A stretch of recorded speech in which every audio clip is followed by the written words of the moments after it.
Hello hello guys, कैसे हो सब। स्वागत करता हूँ मेरे चैनल पे। आज ट्यूसडे का प्रॉब्लम मैं सॉल्व करूंगा। यहाँ पे क्वेश्चन ये बोल रहा है कि मुझे पता करना है कि क्या मेरे पास एक स्ट्रिंग एस है और स्ट्रिंग टी है।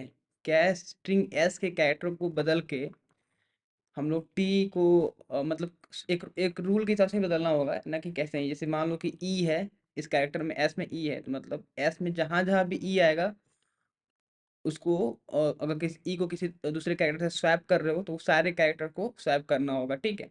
जी यहाँ पे है, ठीक है। जी के वहाँ पे, जी को यहाँ पे डी से स्वैप करना है तुमको, तो आगे भी जी है, इसको भी डी से स्वैप करोगे तो ए डी डी हो जाएगा, ऐड। तो यही क्वेश्चन बोल रहा है।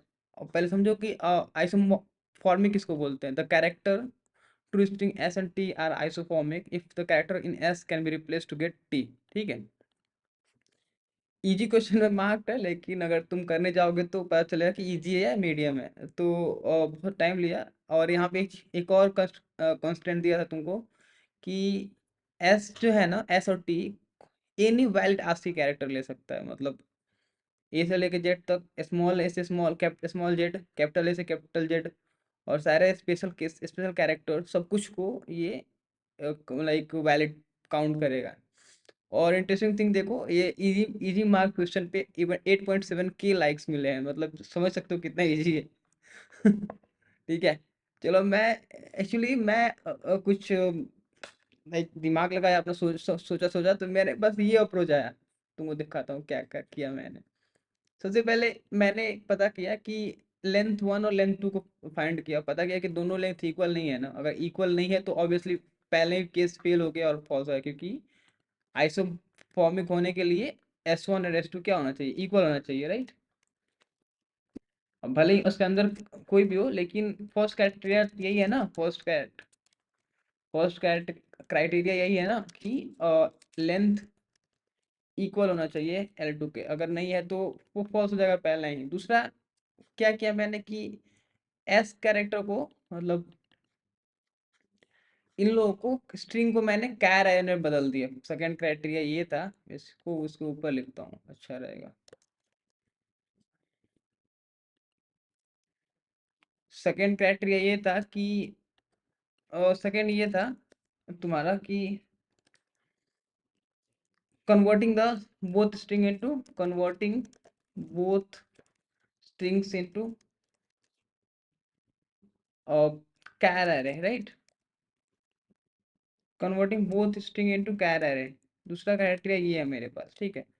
तीसरा मैंने क्या किया कि देखो, अभी आप समझो कि यहाँ तक मैंने कैर एरे में कन्वर्ट करती, तो मतलब अगर मान लो कि ये ई डबल जी वाला केस है। अगर ई डबल जी वाला केस है हमारे पास, ठीक है। ओके। ई डबल जी वाला केस है तो एस कैर एरे में होगा तुम्हारा क्या क्या। ई होगा, जी होगा, एंड जी होगा फर्स्ट में। टी कैर एरे में क्या होगा, ए होगा, डी होगा, डी होगा। ठीक है। ये दो कैरेक्टर हो गए। ऐसे होगा कुछ, समझ रहे हो ना। तो मैंने कैरेक्टर में बदल दिया। क्यों बदला आगे समझ में आया क्यों बदला। मतलब इस कोड के हिसाब से मैं बता रहा हूँ। ये केस जो एक कोड ना, आई थिंक 44 में जाके फट गया, और उसके बाद मुझे समझ में नहीं आ रहा है क्यों फटा है। मतलब यहाँ पे ये प्रॉब्लम आ गई है ना कि 327, 327, 327 इक्वल नहीं है, जबकि पॉसिबल ही नहीं है। दोनों तो इक्वल ही है ना। दोनों नंबर और दोनों अकाउंट 327 इक्वल नहीं है। तो ये वाला केस जो है ना, ट्रू दे रहा है, और मुझे ये अभी तक फिगर आउट नहीं कर पाया ट्रू क्यों दे रहा है, इसलिए ये फेल हो जा रहा था। तो टाइम बहुत ज़्यादा लग रहा था, इसलिए मैंने छोड़ा इसको। बाद में कभी टाइम मिलेगा तो सोचूंगा। अभी चलो समझने की कोशिश करते हैं इस अप्रोच को कैसे मैंने सॉल्व किया। तो मैंने क्या किया कि दोनों कैरेक्टर एरो को अपडेट कर दिया, और एस टी का एरो को भी मैंने ऐड कर दिया। अभी थर्ड स्टेप मेरा ये था। थर्ड स्टेप ये था मेरा कि हैश मैप बनाओ। हैश मैप बनाओ एच एस के लिए। एच मतलब स्ट्रिंग, एस के लिए एक हैश मैप, टी के लिए एक हैश मैप, और दोनों में ऑब्जेक्ट का, दोनों में कैरेक्टर का काउंट बन रखो। ठीक है। तो यही हुआ है यहाँ पे एच एस और एच टी। तो मैं बोलूँ ऐसा है कुछ। और सेकेंड स्टेप ये है। ओके।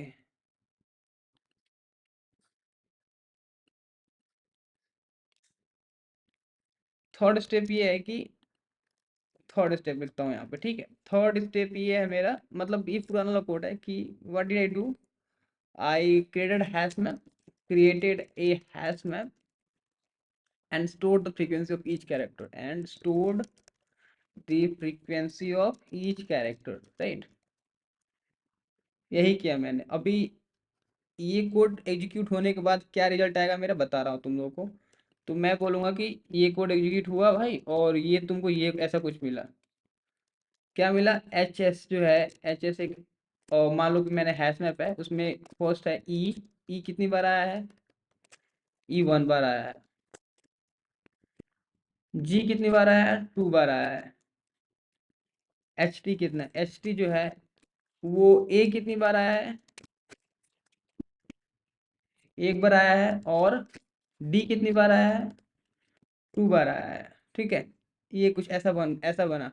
अभी एक चीज मैंने ये बताया, मैंने एक एक और हैश मैप बनाया, विजिटेड। क्यों बनाया आपको आगे समझ में आएगा, लेकिन विजिटेड ये बताएगा कि कौन सा इंडेक्स हम लोगों ने विजिट कर लिया है, ठीक है। ये हैश मैप लाइनो29 का जो कोड है वो बताएगा। क्यों बताया, क्यों मैंने इसको लिखा, आगे समझ में आएगा। लेकिन अभी तक समझो कि हाँ, मैंने एक हैश मैप बनाया है विजिटेड, जो ये स्टोर करता है कि कौन सा इंडेक्स एस एरे का कौन सा इंडेक्स ट्रावर्स हो चुका है, ठीक है।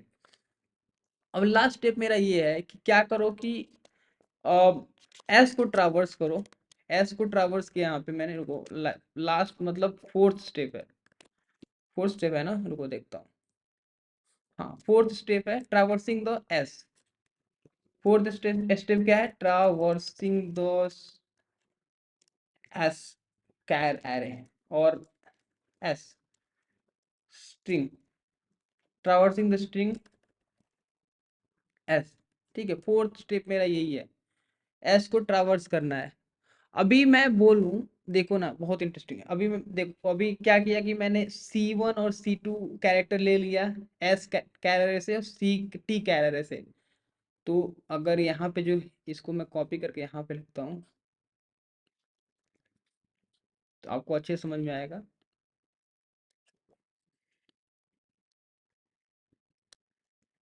एस कैर एरे में ई है, तो मतलब C1 जो हो जाएगा मेरा, वो हो जाएगा ई, एंड C2 जो हो जाएगा मेरा, वो हो जाएगा तुम्हारा ए, करेक्ट। C1 शूटिंग मिल गया। अभी मैं देखता हूँ कि क्या मैंने क्या विजिटेड डॉट कंटेंट्स की आई, क्या ये इंडेक्स जो है, इंडेक्स कौन सा है, आई जो है तुम्हारा 0 है।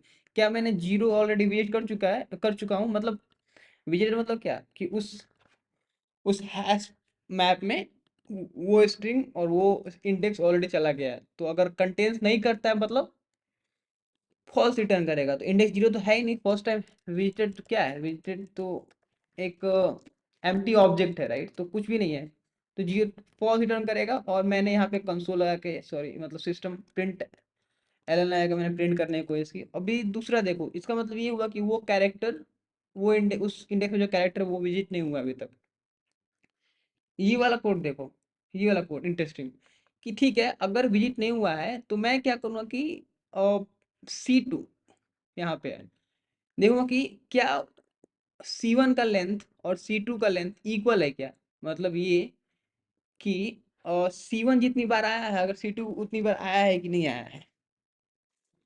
क्योंकि उसके सामने वाले कैरेक्टर से ही हम लोग स्वैप कर सकते हैं, राइट। जैसे ई को ए से ही कर सकते हैं, ना कि ई को डी से कर सकते हैं। ये बहुत इंटरेस्टिंग ऑब्जर्वेशन था, मैंने लास्ट में समझा। ई को आप ए से ही कर सकते हो, जी को डी से, और जी को टी से ही कर सकते हो, ना कि इधर उधर का, मतलब कैसे ही। अगर ऐसे करना होता तो बहुत पहले ही सॉल्व हो गया होता।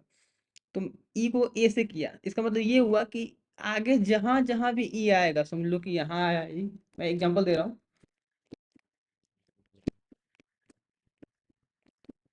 यहाँ ई आया, सब जगह क्या हो जाएगा,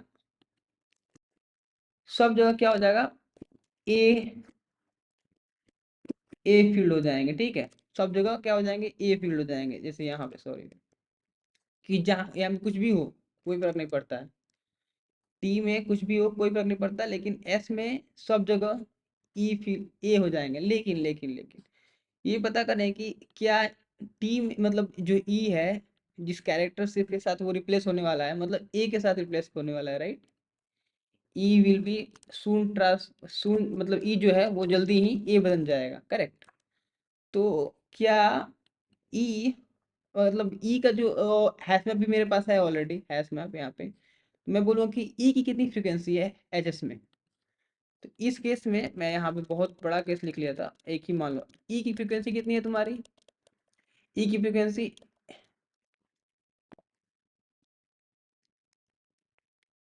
ई की फ्रीक्वेंसी कितनी है तुम्हारी?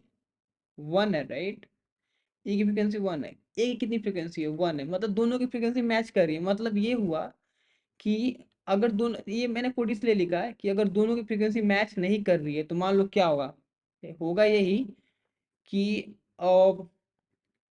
सम कैरेक्टर्स को, सम कैरेक्टर को ई से हम लोग रिप्लेस कर सकते हैं। जैसे जैसे ई मान लो कि यहाँ पे 4 बार आ गया, 2 बार आ गया, ठीक है।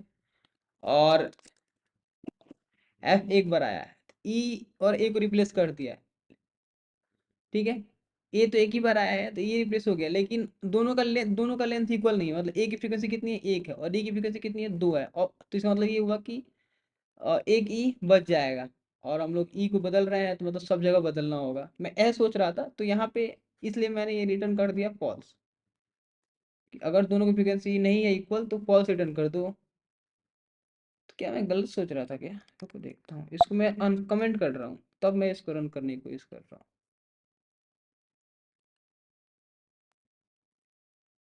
वे यार, पास हो गया।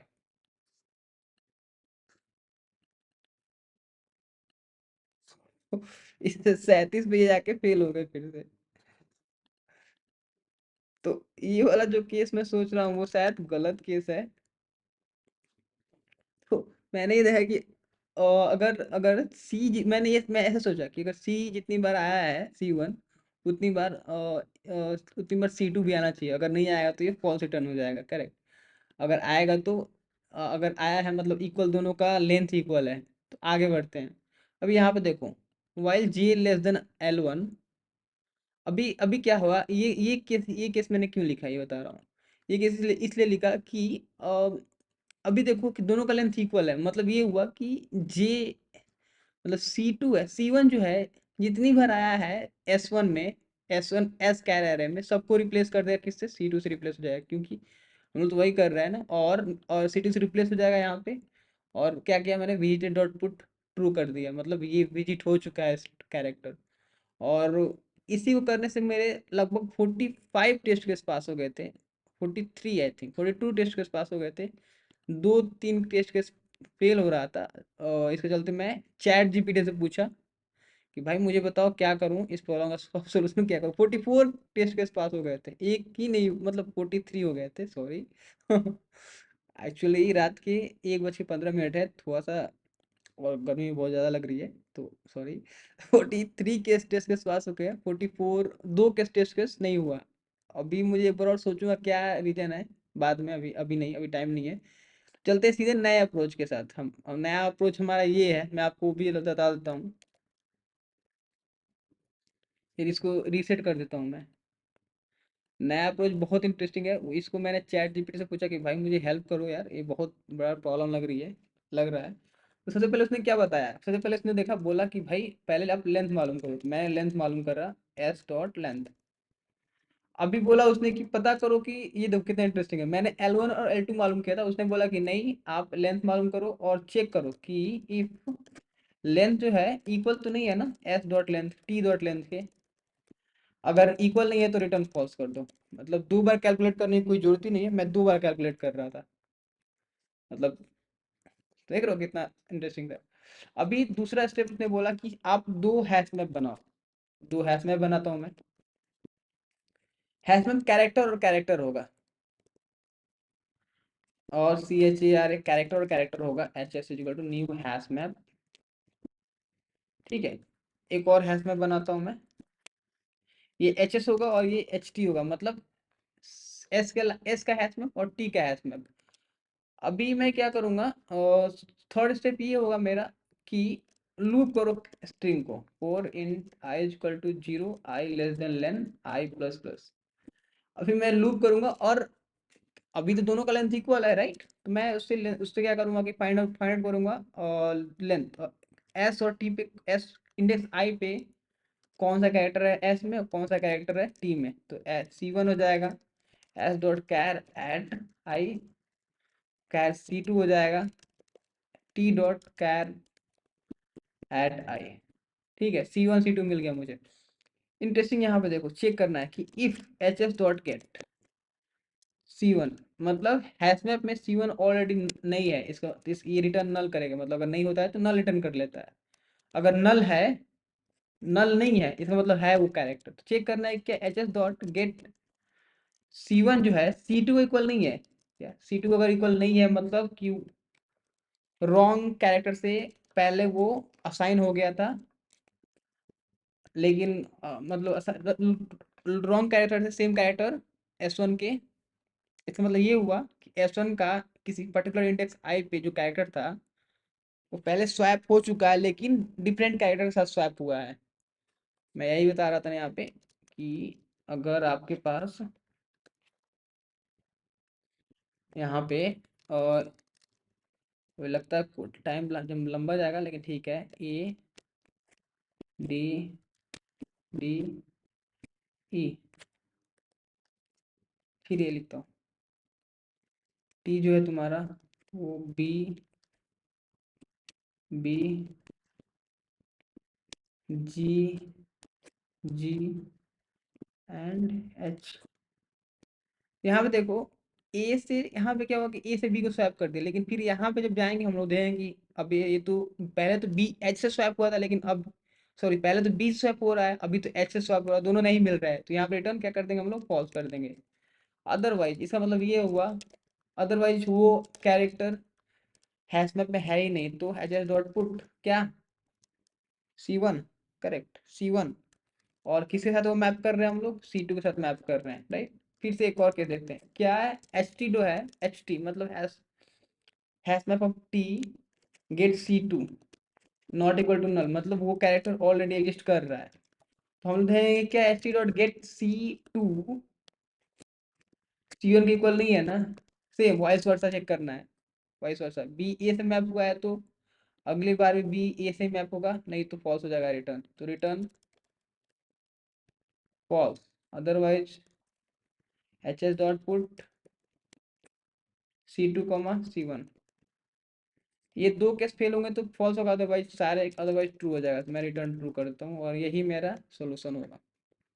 शायद मैंने ठीक लिखा है, कहीं गलती मत, हाँ देखो सारे टेस्ट केस पास हो गए, सबमिट करता हूँ मैं। ओ भाई, ये भी केस फेल हो गया, ओके। यहाँ पे देखो मैंने एच एस लिखा है, यहाँ पे एच टी लिखना चाहिए ना, क्योंकि मैं एच टी में पुट करूंगा, ये वाला एच टी का केस था ना, तो एच टी को इसको भी ऐड कर लेता हूँ।